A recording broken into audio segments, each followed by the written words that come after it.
Alors notre ambition, c'est de positionner Renault au top des entreprises citoyennes et responsables dans les 4 priorités que l'on s'est fixées, qui sont l'éducation, la sécurité, la diversité et la mobilité durable.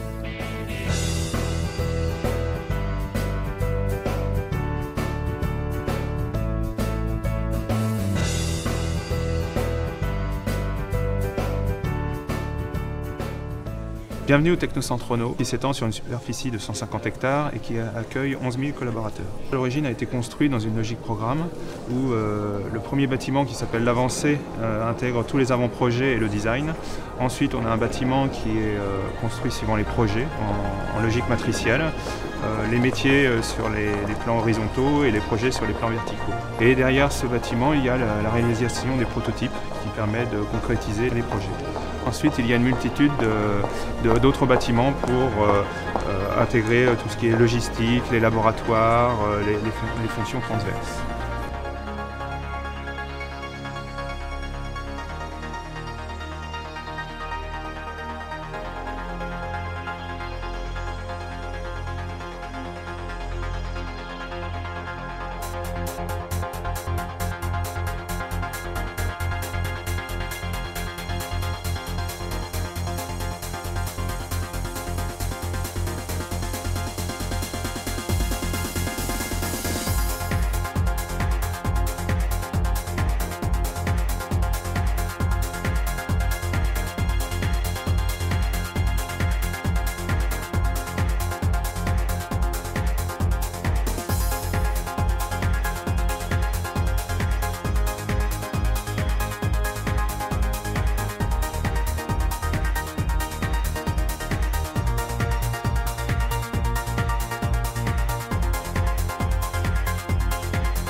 Le service environnement est porteur de la politique environnementale du Technocentre.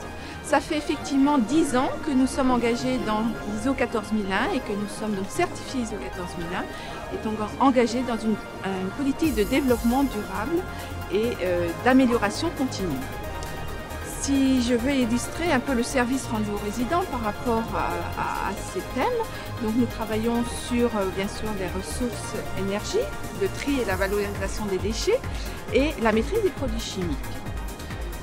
Pour les déchets par exemple, nous mettons à disposition des résidents différents moyens de tri en amont qui leur permettent d'effectuer eux-mêmes le tri et nous ensuite de pouvoir évacuer vers l'extérieur, vers les meilleures filières, les produits que nous évacuons.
Alors les enjeux de Renault en matière de RSE, j'en vois 3 principalement.